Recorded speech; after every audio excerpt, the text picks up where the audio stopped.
If you think about Amrit Vela, imagine you're talking to someone that has no idea about Sikhi and you're explaining Amrit Vela to them. Do you think they'll be like, oh, that's a wicked idea, man? Yeah, that sounds well good. That's well good. Wake up 2, 3, 4 o'clock in the morning. Yeah, man, I'll give up my sleep and I'll repeat some words. I'll say some prayers. Yeah, man, wicked. It's your logic. To follow your guru means to give up your logic. To the outside world, it is not logical to wake up in the early hours of the morning and do your Naam Simran. It is not logical. Why? Because it's still nighttime. All of the world at that time, most of them are asleep. Very rare you find someone up in the early hours of the morning. So you've got to give up your logic.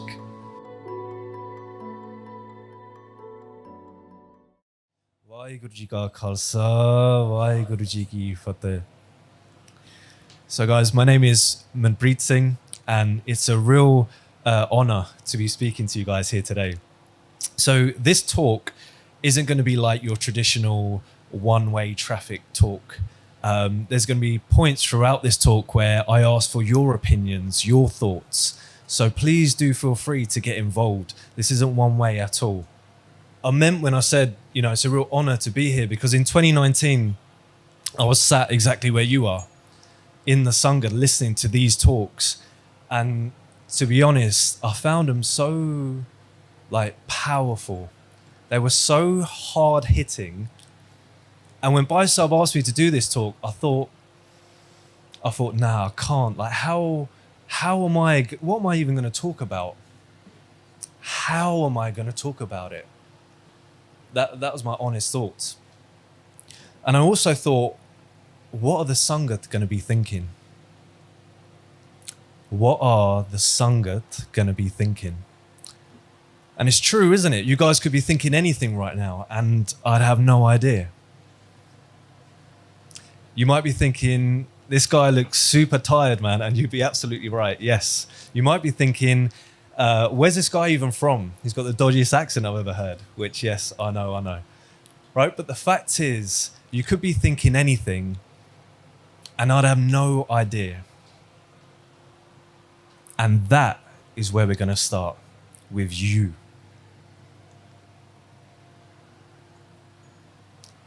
We're going to go on a little bit of a journey now, and it's not an outwardly journey.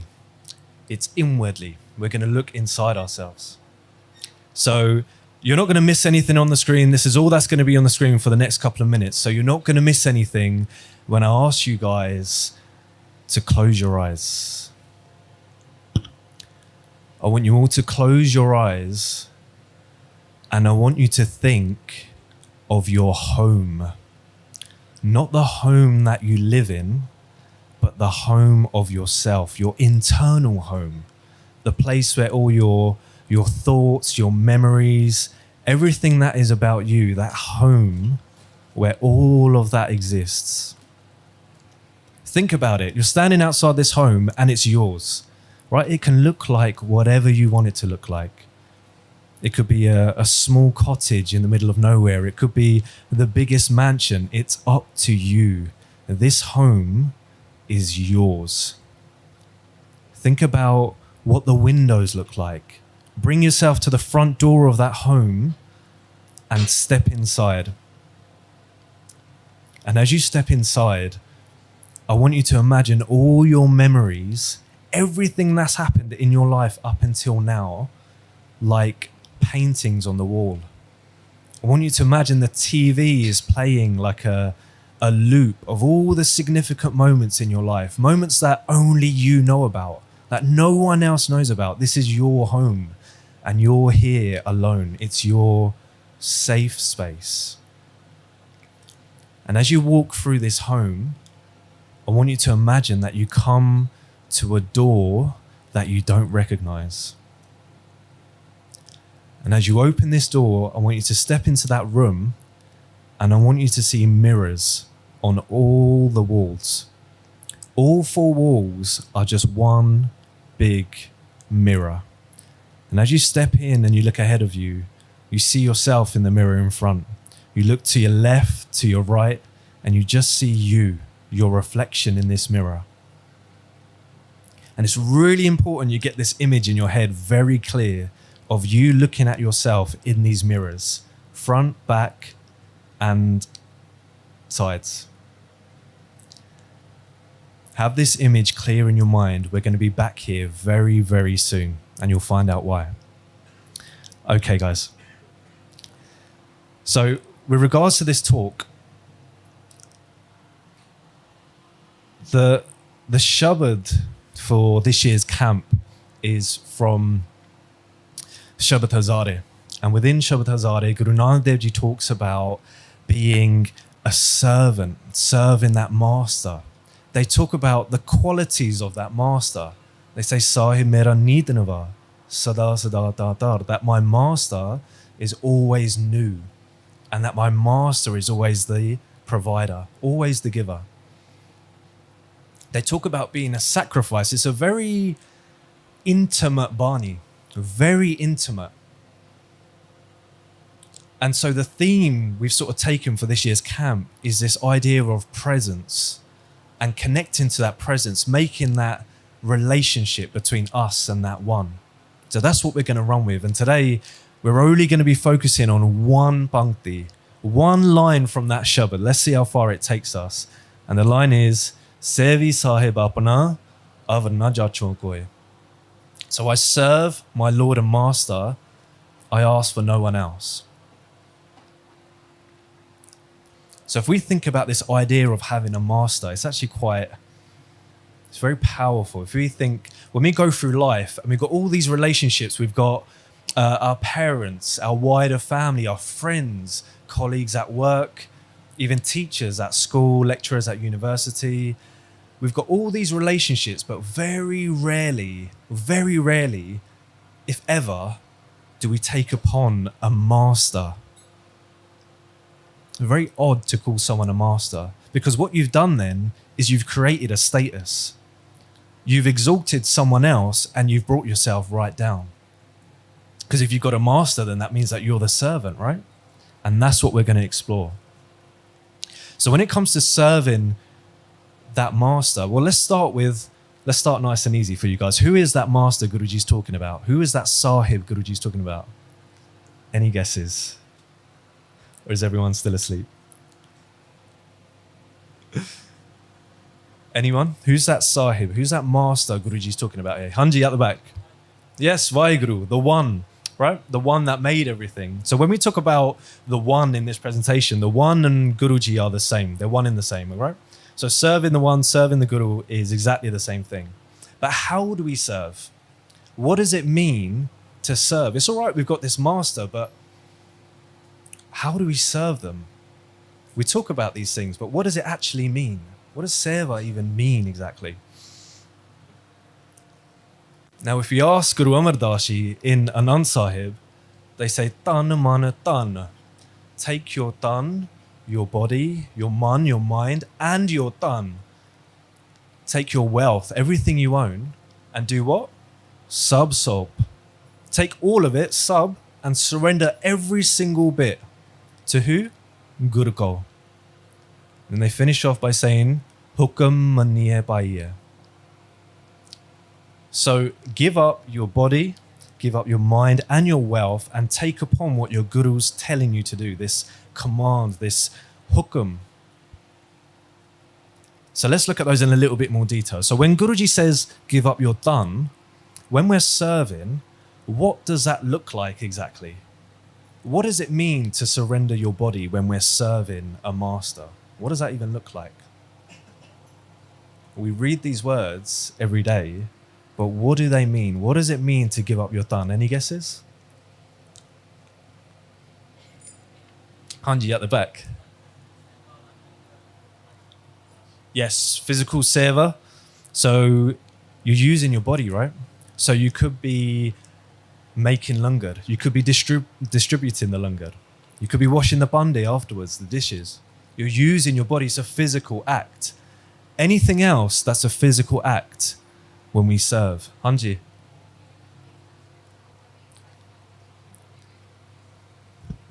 Brilliant. So Benji says giving up your attachment to your body. That's really deep. I like that one. Thank you, Benji. Giving up your attachment. Anything else I'm thinking of something that you guys might have done in the early hours of this morning. Some of you may have done it for the first time, in which case your body might be feeling quite tired. Hanji? Say again? Giving up your sleep. So what do we do when we give up our sleep? What is that? What do we do when we give up our sleep? Playing PlayStation? Say again? Yes, Amrit Vela. All right? It's a physical act. Getting up out of your bed in the early hours of the morning when all the world is asleep, that's a form of serving. Right? We overlook these little things, but it's actually really important to take it into account. You're actually serving, you're getting up, you're taking control of your body. Anything else that comes to mind? What else do you do physically? So we've got Amrit Vela, we've got physical seva. What else? What else do we do with our body? Hanji? Yes, keep our care. So we follow what our Guru's saying in terms of how to keep our body, right? How to treat our body. Yes, definitely. Great answer. I'm thinking of one more thing, something that Rajan Singh and Gurpreet Benji is really good at. Oh, Gurpreet Benji's got her hand up. She's going to say it now. Go on. Yes, you are. Go on, go on, go on. Nothing. Too humble, man. Too humble. Kirtan. All right. So after Mara says this, they say, Tan mana tan sab sob gur ko hukum manniye paaya. Manana is hukum. And then they say, Hukum manni ho guru kera. Gav ho sachi bani. Right? That is the hukum. That's what Guruji is telling you to do. So whether you're on the mic or whether you're sat in the Sangat, even singing Kirtan, no matter how good or bad you think you are, even just singing, that's a form of seva. You're using your body, using your voice box, your tongue, right? It's a physical act. Okay, what about the mind, your man? How do we serve using our mind? What does that mean? What does that look like? Yes. Naam Simran, yes. So what do we do when we do Naam Simran with regards to our mind? You're right. So let's just say I'm doing Naam Simran. So I can stand up here and say, Waheguru, Waheguru, Waheguru, Waheguru, Waheguru. But where could my mind be? Yes. Yes. So focus in the mind. Right? Even something as small as that, focus in your mind is a form of serving. You're surrendering your mind. When you control it, you're surrendering it. Anything else with the mind? Hanji?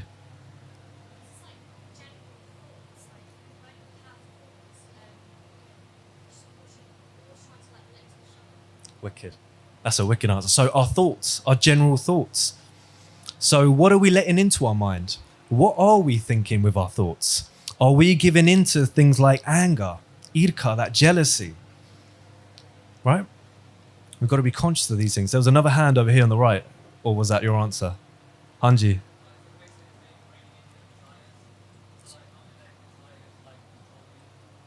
Controlling your desires. Yeah, for sure. For sure. How does the mind link to Amrit Vela? If you think about Amrit Vela, imagine you're talking to someone that has no idea about Sikhi and you're explaining Amrit Vela to them. Do you think they'll be like, oh, that's a wicked idea, man? Yeah, that sounds well good. That's well good. Wake up 2, 3, 4 o'clock in the morning. Yeah, man. I'll give up my sleep and I'll repeat some words. I'll say some prayers. Yeah, man. Wicked. It's your logic. To follow your guru means to give up your logic. To the outside world, it is not logical to wake up in the early hours of the morning and do your Naam Simran. It is not logical. Why? Because it's still nighttime. All of the world at that time, most of them are asleep. Very rare you find someone up in the early hours of the morning. So you've got to give up your logic. Okay? Okay, what about your tan, your wealth? How do we serve by surrendering our wealth? What does Guruji want from us with our wealth? Do they want to be rich? Do they want all our money? What is it? Does wealth only mean money? What does it mean to surrender your wealth, guys? Any ideas?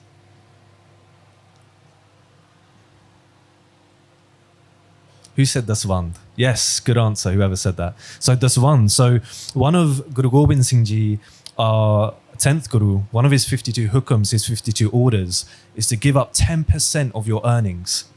Straight away, 10% is out. It's not yours. And it hurts. I'm not going to lie. It hurts at first. Like, oh man, that's 10%. But what I often forget is Maharaj has also left me with the other 90, right? It's only 10%. It's not 11, it's not 12. It's just 10%. So even that in itself, you have to surrender. Just surrender in that 10%. Yes, your mind might be in a bit of pain at that time, but you still got to fight it. Anything else when it comes to wealth? Yes.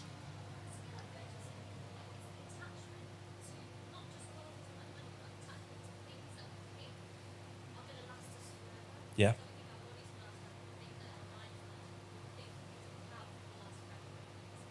Yeah, for sure. So Benji said to be conscious of the fact that things aren't going to last forever, that this body, this mind of ours isn't going to last forever. Another thing that's our wealth is our time, right? We have time. All of you here right now could be doing something else. Some of you are shivering. You could be somewhere else in the warm, right? We're here in the middle of Wales with our guru, here to learn at a time when families are getting together. People go on holiday at this time, but we're here, all of us. We're giving up our time. We're giving up that done. Does that make sense? I know it's quite overlooked, these things. We treat it as if it's minor, but it's not. It's a big thing, massive thing. Okay, so we've covered dhan, man, and dhan. So when we do all of these things from the lens of a servant, we take upon what is called a dasa bhav. So bhav meaning faith, and das is your servant. So it's the lens of a servant. So when you're serving, you're actually devoting yourself to that master, right? This dasa bhav. So everything we spoke about comes under this umbrella of dasa bhav, of being a servant. There was a time when a Sikh of Guru Nanak Dev Ji was sat by a river. And as they were by the river, they were reciting Japji Sahib. And a man comes over to them, really flustered. They couldn't believe what they just heard. They said, "Who's this? What is this prayer you're saying?" The Guru Sikh said, "This is the prayer my Guru gave me. It's called Japji Sahib." He said, "Where's your Guru from? This Guru of yours, where is he even from?" He said, "He's from the One." He said, "Okay, where is he? Where is this Guru now?" He said, "He's here." The guy's looking around. He goes, "He's here and he's there." The Guru Sikh goes, "He's everywhere." The Guru Sikh was talking to someone called Bhai Ji. And Bhai Ji was so enraptured, so drawn to Japji Sahib at that time. So when we talk about presence, Bhai Ji felt the presence of Guru Nanak Dev Ji just through Japji Sahib. Right? So when we read Japji Sahib, it's not just the words of Guru Nanak Dev Ji. Japji Sahib is Guru Nanak Dev Ji. Right? We can feel the presence of Guru Nanak Dev Ji even just through Japji Sahib. So when this Bhai Ji finally met Guru Nanak Dev Ji, and they were in the presence of Guru Nanak Dev Ji physically, they fell in love with Guruji. They fell in love so much that they wanted to help Guruji in whatever way they can. And one day Guruji's farming in the fields and they're plucking weeds from a rice field. So Bhai Ji goes, he's never farmed in his life. He goes to his farm and starts plucking out as well. And while he's plucking out weeds, he's plucking out rice plants as well. And Guru Nanak Dev Ji says, stop what you're doing. He said, "You're not here to pluck." He said, "You're here to plant. You're here to plant this Sikhi into people's hearts." So Bhai Ji says, "Okay, so what do you want me to do?" He said, "Take all of these weeds, bundle them all up, take them above your head and move them right over there." Bhai Ji does exactly what he's told, no question, does it. So Bhai Ji is walking with all these weeds, all this mud dripping onto their dastard, onto their face, onto their beard, all onto their clothes. And they're walking to where Guru Nanak Dev Ji tells them to walk. Guru Nanak Dev Ji's wife, Mata Salakani Ji, goes to Guruji. She says, what are you doing? So this Bailena Ji, he's never farmed in his life. And you're making him pick up all these weeds and walk all the way over there. Look at him, he's getting covered in all this mud.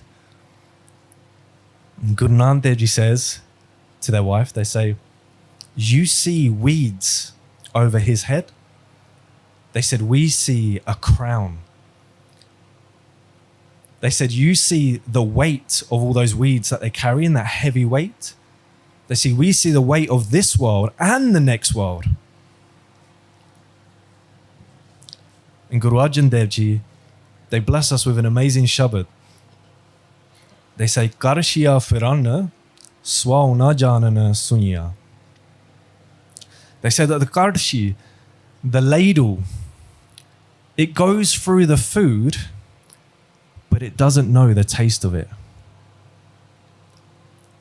Has anyone got any thoughts on what that might mean? What's Guru Arjan Dev Ji talking about here? What does it mean to be a garshi but not know the taste of the food? Any ideas? What could that mean? Yes, bro. Yeah, so Viji says you could be in Sangat, right? You could be in Sangat, you could be in the right place. And you still don't know the effect it's having on you at that time. Yes. Or what is that taste then? That's a good example, but what is that taste, Hanji?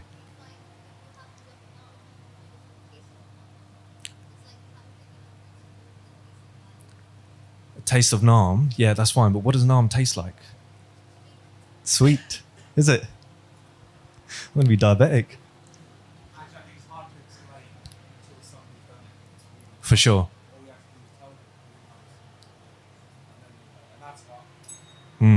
So Vijay says it's hard to explain. Unless you've done it, it's hard to explain. But there's a general feel. There's a general feel, and that is covered in the next line by Guru Arjan Dev Ji. They say mukh desanna, I want to see the faces, the mukhs of those Nanak ratte prem ras. Those faces that are imbued, that have this essence of love, that prem ras. Guru Nanak Dev Ji turns to Mata Salakani Ji. They say, look, you see this mud dripping down their face, this mud dripping onto all their nice clothes? They say, we see saffron. Saffron, if anyone doesn't know, is a very deep red color, meaning we see the color of love. Yes, his clothes are getting ruined. Yes, he's getting dirty, but he's still doing it because of love, this prem ras.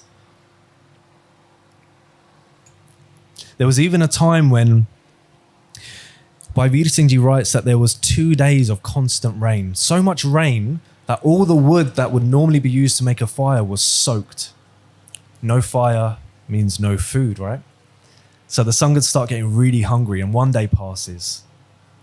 The second day passes, they're starving now. They go to Guru Nanak Dev Ji, they say, Maharaj, we can't continue like this. Like, you're going to have to do something. Guru Nanak Dev Ji says, okay. They go to their sons, Baba Shri Chand, Baba Lakshmi Das. They say, go climb that tree. And they point to a really bare tree, not even a leaf on it. They say, go climb that tree and shake it. And everyone's looking at Guru Nanak Dev Ji like, what are they on about? They said, if you shake it, loads of food is going to fall out. And then the Sangha, they're going to eat that food. Guru Nanak Dev Ji's sons looked at their father. They said, no. They said, it's impossible. How can food fall from a bare tree? It doesn't make sense. So that logic kicks in, right? Guru Nanak Dev Ji turns to Bhai Lena Ji. They say, Lenia, go climb that tree, go shake it. Bhai Lena Ji does exactly that. They climb that tree, and lo and behold, all this food just starts coming out. And that's the food the Sangat eats. So Bhai Lena Ji gave up their tan. They gave up their body. They didn't care if they fell out of the tree or what they looked like. They gave up their man, their mind. They could see this tree was bare. But the tree didn't matter to Bhai Lena Ji. What mattered was what their Guru was saying to them. If Guru Nanak Dev Ji said that food was going to fall from this tree, that's what was going to happen. That's all that Bhai Lena Ji thought.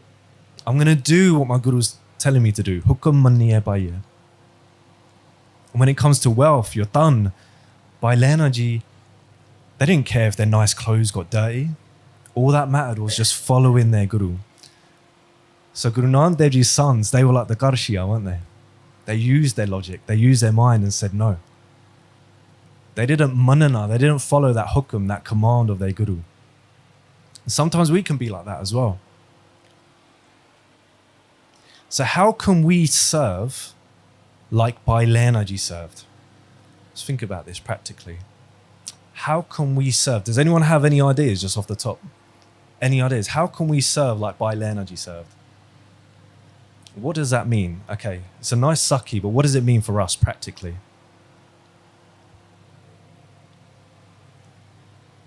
Haji.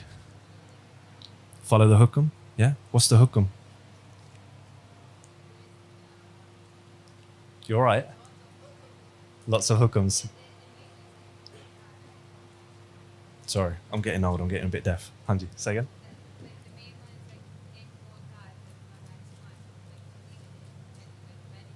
Yeah, so meditate. So jap naam, right? So that's the hukum. So do it.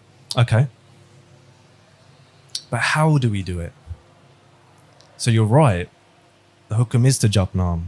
But it's how we do it. What makes us different from Bhai Lehna Ji? How would Bhai Lehna Ji have japt naam? What's the difference? Say again? Lot of prem. Yeah, he had that prem ras. He had that love, right? So he would have been focusing. Right? So our focus, I know with me, I can read Japji Sahib. My eyes are reading it and my mouth is saying it, but my mind, best believe, my mind is way elsewhere. It's difficult. It's not impossible. What about singing? This Gavo Sachi Bani. There used to be an uncle at Park Avenue Gurdwara in Southall, and he'd always sit right at the front of the stage, and he'd sing so loud. You could hear him across the whole Darbar. Park Avenue, if anyone's ever been, it's massive. You could hear this guy right from the back. It was so loud, but he didn't care. He wasn't doing it for attention, and he certainly wasn't the best singer. But he was doing it because he felt something in that moment, that prem ras, that it didn't matter what he sounded like. He just done it. Gavo ho sachi bani. His guru told him to do it, so we just done it. People like me, we start looking around. Who's sitting next to me? I don't want to sing. I don't want to sing too loud just in case I look like an idiot. Right? That's the difference between us and Bhai Lehna Ji. Bhai Lehna Ji would have just done it. Done. You tell me to sing, I'm going to sing. I don't care if I sound bad or not. When you listen to Kirtan from back in the days, like the 80s and 70s, they weren't like, they didn't have the greatest voices, with all due respect. Like now we've got some amazing Kirtanis and their voices are incredible. But for me personally, I think back in the day, it was a bit more about just doing it as opposed to how good you sounded. Other things we can do is say we serve langar, right? How do we serve that langar? Are we serving it with care as if we're serving Guru Nanak Dev Ji? Or are we just slapping it in the tal because we're in a bit of a rush, right? How are we doing these things? How do we even talk to each other? Do we talk to each other with that prem ras? Right? These are the little things we got to start implementing. That's the difference between us and Bhai Lehna Ji.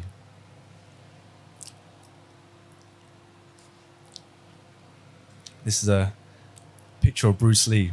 And in one of his films, there's a really famous scene where he's trying to teach his student something. And he says to his student, you know this one, didn't you?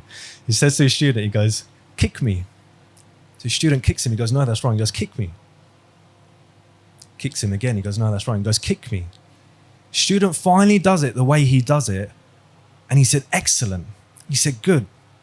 He says to his student, he goes, how did it feel?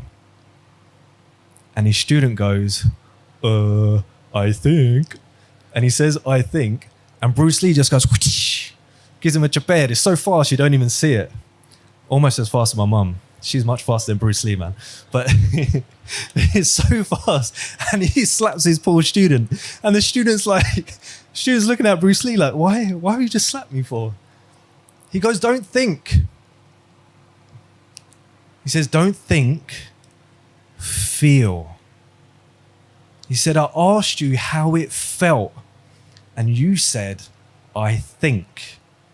When we talk about things like prem ras, that love, that dasa bhav, that faith of a servant, we can't fit it into the shape of our brain, of our thoughts. It's a feeling. In other words, you can't think love. You might try and put logic to it from your brain, but you can't.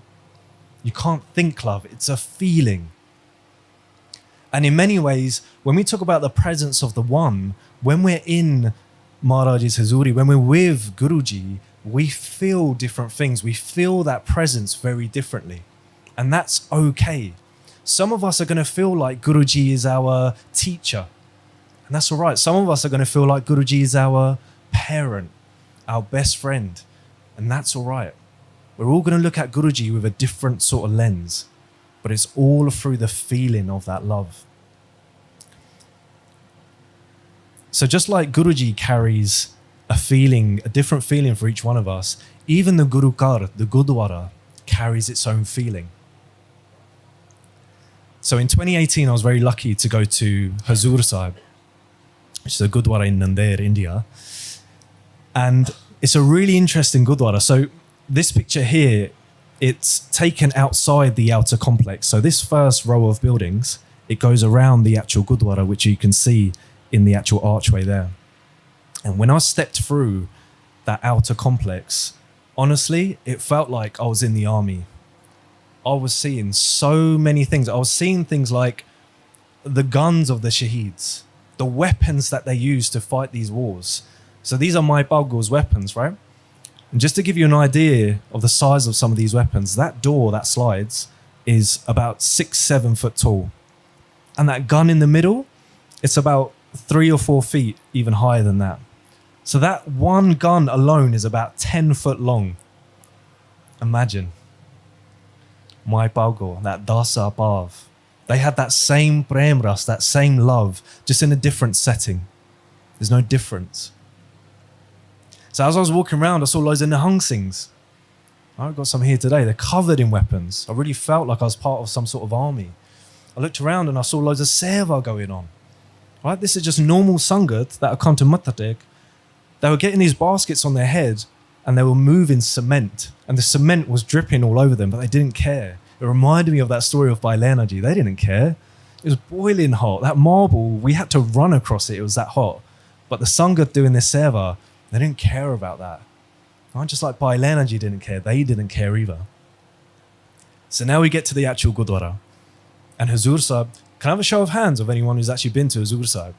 Just to get a feel. Oh, most of you. Brilliant. Right. So you'll know what I'm talking about when I say these things. So when you get to the actual Gurdwara, it's very interesting because there's an inner room. And the inner room is a spot where Guru Gobind Singh Ji left this world in the physical sense anyway. It's the exact spot. Very powerful. Very powerful. And within that room is all of Guru Gobind Singh Ji's weapons. Within that room is Guru Gobind Singh Ji's kalgi, their plume that they wear on their dastar. And when I saw this, if I'm honest, I literally felt like I was looking at Guru Gobind Singh Ji. I was seeing weapons, but I felt like I was in the presence of Guru Gobind Singh Ji. It's just to give you a little bit of a feel for what it's like within Hazur Sahib, for anyone that hasn't been.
Does anyone resonate with what I said about Huzur Sahib? For those of you that have been, does that kind of, Hanji?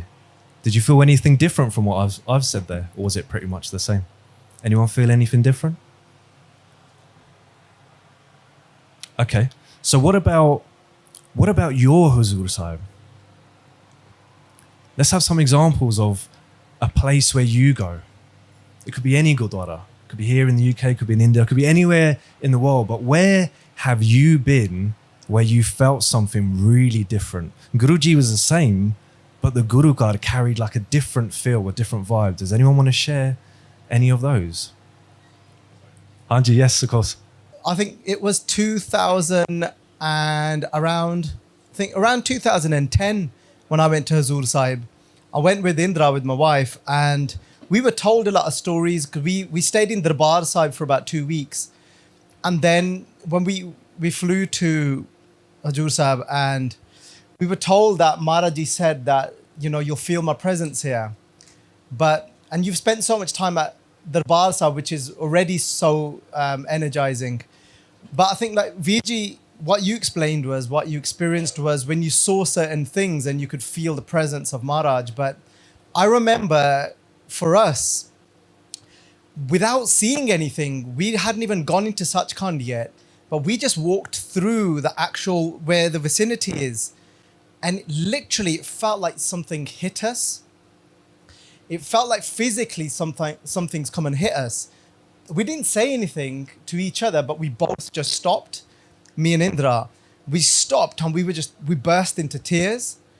And it was the one place where it really felt that Guru Gobind Singh Ji's present, and you could feel them that vibrate through every part of your own body. So there was a true presence and experience of Guru Gobind Singh Ji there. So for that first day, I think we were just in awe, and we didn't even know we needed to go and into Sachkhand, you know, it was just like, we're here, Guru Gobind Singh Ji's here. So that was our experience. We spoke about how Huzur Sahib carried its own feel. Even this camp carries its own feel. You might not feel it yet, but one time you may feel it is in a few days' time when Guruji goes. The whole energy changes of camp. And it's very, in my opinion, it's very bittersweet. It's bitter because obviously Guruji's leaving in their physical presence anyway. But it's very sweet as well, because in that moment when you feel that pain, you realize that you actually felt something. You may not have been conscious of it at that time when you're having a good time climbing and doing your zip wires or archery or whatever. You may not have felt it at that time, but when they leave, that's when it hits you like, I did feel something. There was something there at camp. So what if we don't feel? What if we don't feel anything? What if we're doing these things and it's just blank?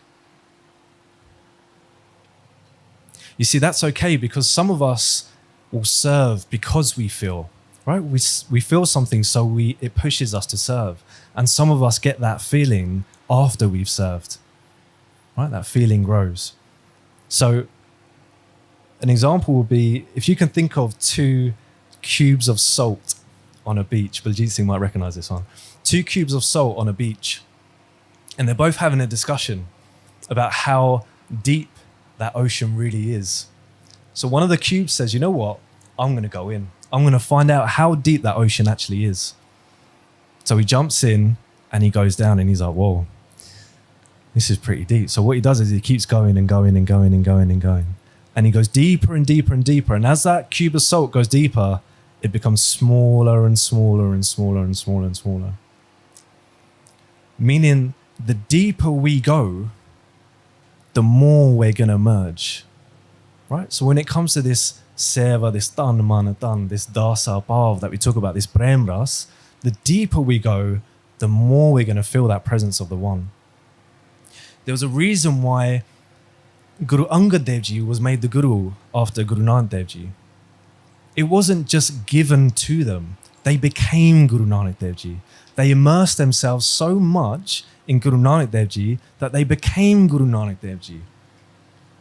Right? Imagine their name was changed from Bhai Lena Ji to Angad. Ang meaning limb and Ad meaning the first. a limb of the first guru. Changed their whole name. They had no attachment to it. I get really annoyed when someone calls you Mandeep instead of Manpreet. It's like, oh man, come on. Manpreet isn't that hard to say. What's wrong with you? I feel like giving her a Bruce Lee slap sometimes, but chalo. Right? But all of these things. So Bailenergy literally served so much, they merged. They became that Ang. Now, there was a time when Guru Nanak Dev Ji met a king, Raja Shivnab, and it's quite a long sakhi. I won't go into the whole thing, but they had a conversation at one point, and Raja Shivnab has completely fallen in love with Guru Nanak Dev Ji. And he's thinking of things to give Guruji. He says to Guruji, he says, look, see this whole kingdom of mine, I'll give it to you. Take it, it's yours.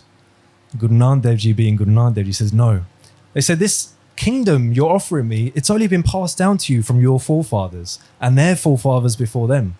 And it's only going to be passed to your son after you've only inherited it. It's not yours to give. They said, I don't want your kingdom. Raja Shivnab is running out of things to offer. They say, I'll give you this, I'll give you that, I'll give you that. Guru Nanak Dev Ji keeps saying, no, I don't want anything else. They said, the only thing I want is this I you keep saying. This I'll give you my kingdom. This I and my, give me that. That's what I want. What's Guru Nanak Dev Ji talking about here? What's that I they're talking about? Any guesses? Hanji bro. Homme. Hanji. Homme. So Guruji calls the ego homme. Ho meaning I and me meaning me. Homme. This sense of self. This ego. This attachment we have. This attachment I have to my name that makes me angry when people get it wrong, right? It's that ego. So, in one respect, Guru Nanak Dev Ji and Guruji, that master, they're not here, they're not on an ego trip, they're not on a power trip. They're here to treat our ego. Does that make sense? They're here to treat our ego. Okay, guys, we're going to go back home now. So remember that room we spoke about before with all the mirrors, 4 sides? Let's go straight back there. Right, so eyes closed, everyone. So I want you to imagine, so you're back in that room with all these mirrors surrounding you. Now we're going to find out what was the reason, what was the point. And imagine looking back at you, it's only you in that reflection. And that reflection, you realize that it's actually your tan, man, and your tan. Your homme, your ego, this sense of self. You are in that reflection. And the more we serve with that love, the more these mirrors around us that only show us, they're going to start to crack. I want you to imagine all these mirrors around you now starting to crack and a really warm light just filling that room.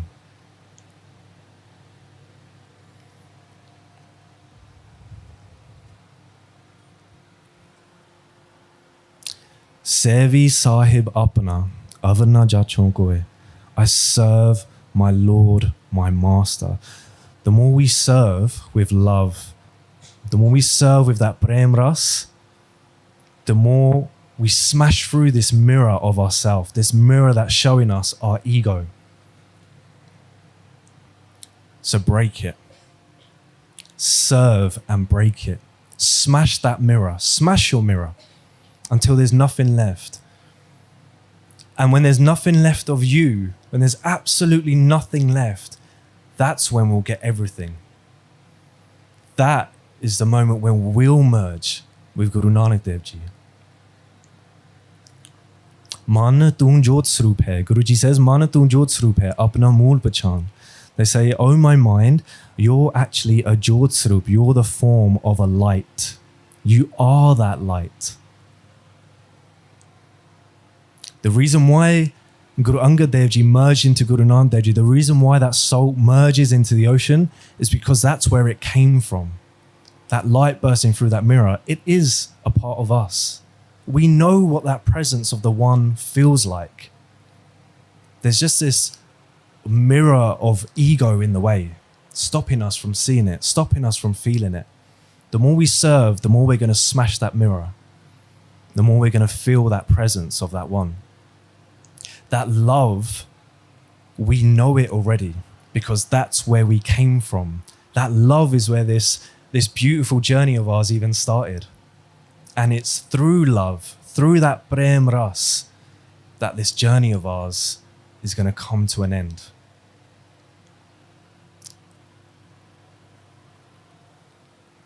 Okay, guys, we've come to the end of today's talk. Thank you all so much. We'll have a quick recap on what we covered. So we looked at the master and the slave, right? This dasa bhav, serving your guru, giving up your man, tan, and your tan, man, and your tan. The color of love, that prem ras. We looked at the gardashi. Sometimes we can feel like that gardashi and don't feel anything. Don't think, feel. The lens of a Sikh, something that I forgot to cover in the Sakhi of King Raja Shivnab. The lens of a Sikh is to love your guru so much that you're willing to give up yourself. You're willing to be called a different name. You're willing to look like a fool. You're willing to sound not so nice when you sing that kirtan. You're willing to do all of these things. That's a lens of a Sikh. And lastly, smash your mirror. Obviously, I'm not talking in the literal sense. Please don't go around smashing all the mirrors in the building. So we've come to the end now. Sangat ji, thank you all so much. Has anyone got any questions? I appreciate that was quite heavy at times, even though I tried to keep it quite light. It's quite a lot to take in. Has anyone got any questions or anything that they want to share? Their own experiences, maybe? No? Hanji Benji. I can't hear you, but I feel like this is going to be a massive spanner in the works. Go on, Benji. She's got a massive spanner. Come on, yeah. It's just for you, basically. But, just a question. So, you spoke about the feeling you had at Huzoor Sahib. Have you felt that anywhere else in the UK or anything that's come close to that? Or how do you recreate that in your life? Because it must have been such a beautiful feeling that you wanted to hold forever. That's a brilliant question. Thank you so much. Not the spanner I thought it was going to be. So Benji's question is, when I felt what I felt at Huzoor Sahib, have I ever felt it outside of Huzoor Sahib? How do we recreate that feeling? So we've got to look at the similarities. Huzoor Sahib is Huzoor Sahib, but there are commonalities between any Gurugar and Huzoor Sahib. So for example, Shastra, you've got weapons, right? So weapons are in any Gurugar. Right, you see your guru, they're covered in weapons, they're surrounded by weapons. Guruji even said at one point, these 5 weapons are the form of me. They are me. So wherever you see weapons, wherever I see weapons, again, I'll get that same feeling that, yes, that's Guru Gobind Singh Ji. It could be weapons, it could be your guru themselves, Guru Granth Sahib Ji Maharaj. It's the same guru. Is that right, Benji? Thank you. Anyone else before we close off? Hanji Baji. Benji was asking about replicating that same feeling elsewhere that you had at Huzoor Sahib. Now, I've never had it at Huzoor Sahib, but when I was quite young. But Maharaj Kirpaa, we do like Amritullah at Somerset Road Gurdwara in Birmingham.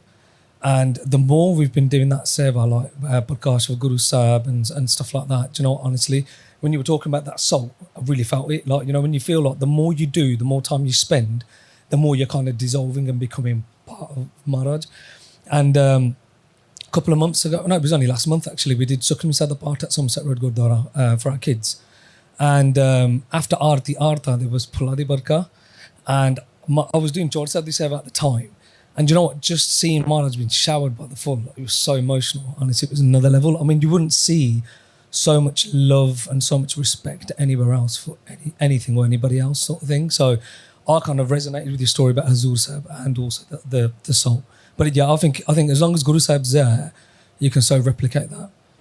Anyone else want to share anything? Remember, guys, this is a very safe space, right? We're all here. We're all learning together. None of us know absolutely everything, right? Hanji Benji.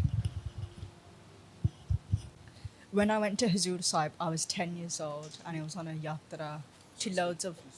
Sorry, it was to loads of guru cars and closer. Okay, can you hear me now? Okay. We went on a yatra to loads of Gurudwaras in Punjab and India when I was 10. The only Gurudwara I can actually remember properly is Darbar Sahib and Hazur Sahib from that whole trip. And I remember just like, you know, when you walk down, like where Langar Sahib is, and like there's all like the shops, and you go to Darbar Sahib, I was just like, wow, what is this? And then we walked, we cleaned our feet, and then I was just crying. I was just crying the whole time. It was amazing.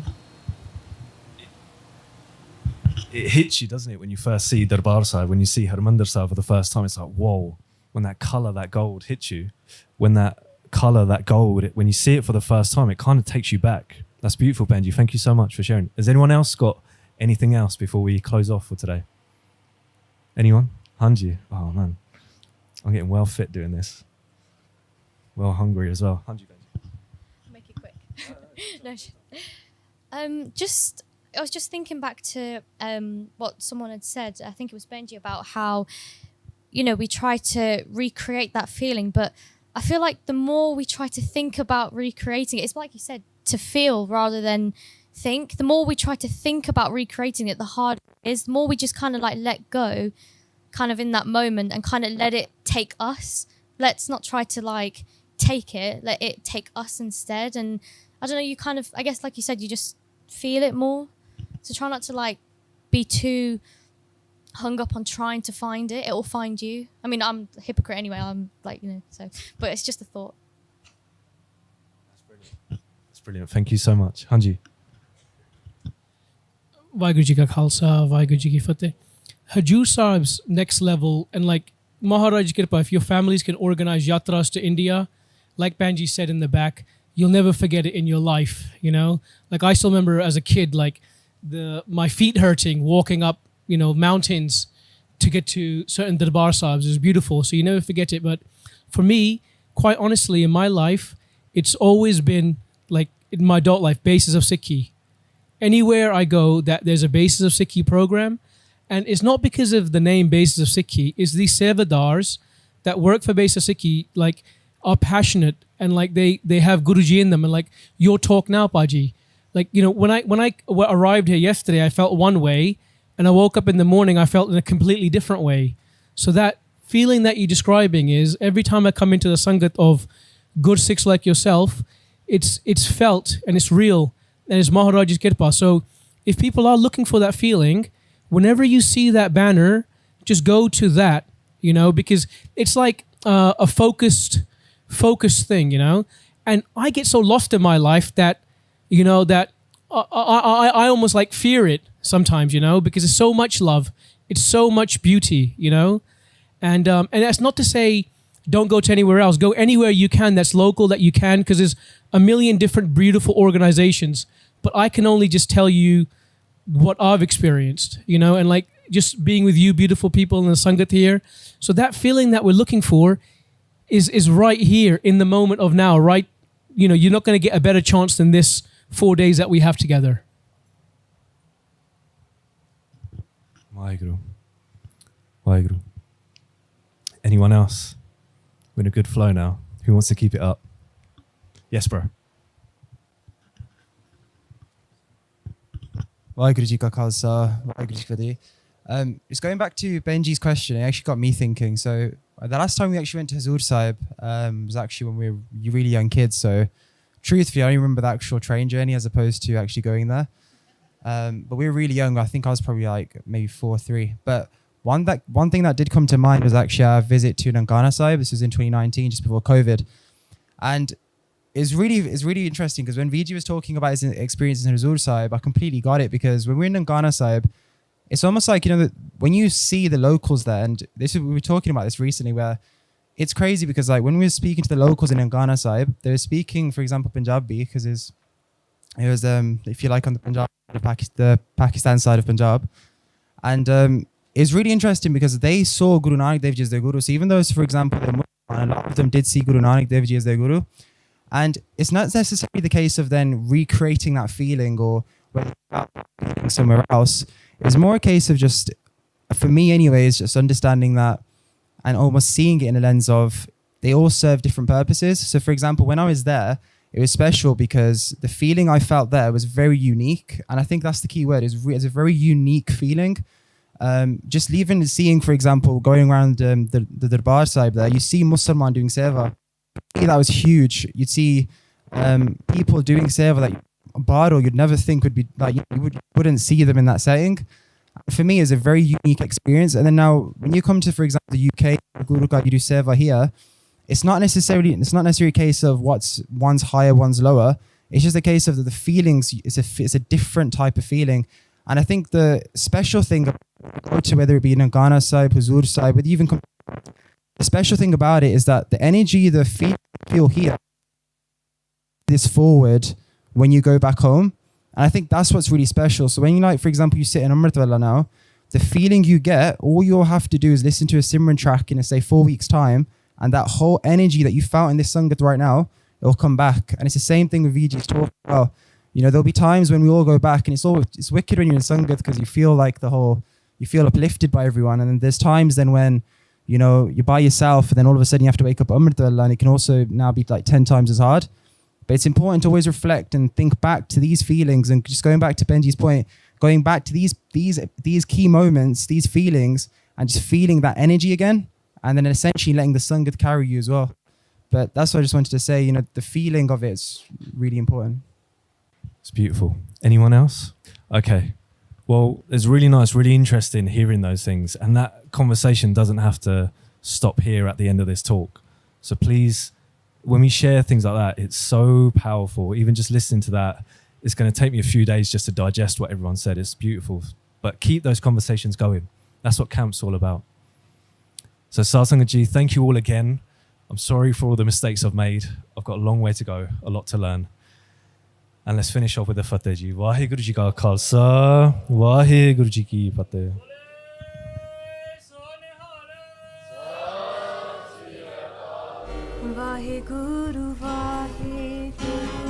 If you enjoyed this video, please like, comment, share and subscribe. Please donate and help spread Guruji's message.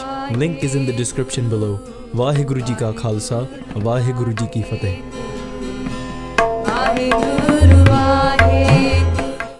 หมอครับช่วยด้วยครับหมาผมโดนรถเฉี่ยวครับ เดี๋ยวมาทางนี้เลยนะคะเดี๋ยวหมอดูให้ค่ะน้องโดนข้างไหนมาคะ มาจากข้างซ้ายครับ เด็กผู้หญิงคนหนึ่งเริ่มต้นความฝันจากสิ่งที่เธอกลัวที่สุด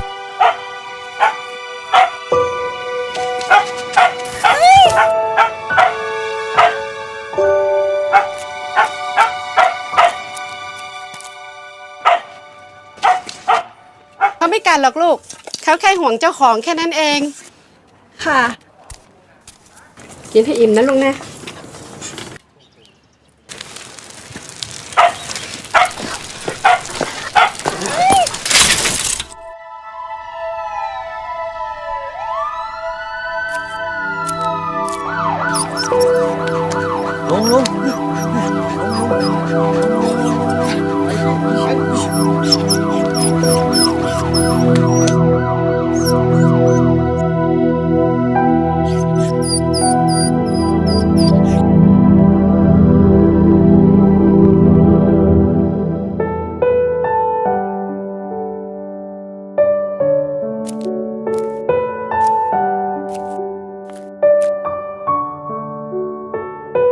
วินนี่นะไม่กินเหรอ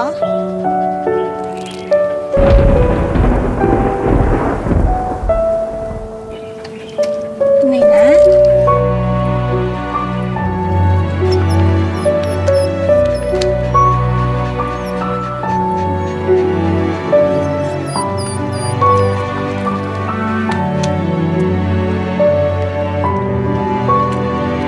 บางทีความรักที่เธอให้อาจเป็นสิ่งเดียวที่ทำให้มันยอมที่จะมีชีวิตต่อไป เก่งมาก และมอบชีวิตที่เหลือทั้งหมดให้กับเธอ โอเลี้ยงมานี่แล้ว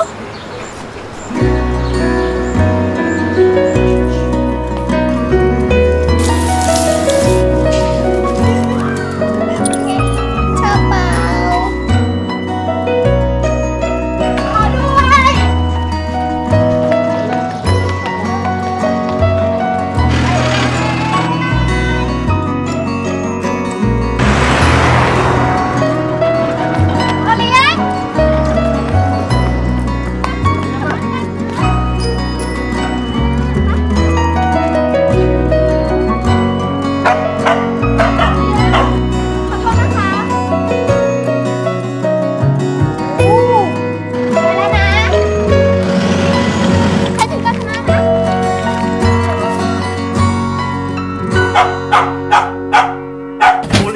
ทำไม อุ้ยตายแล้วเก่งมากเลยนะหนูเป็นบ้าเลยนะเนี่ย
เรียบร้อยแล้วนะคะ ขอบคุณครับหมอ ไม่เป็นไรค่ะ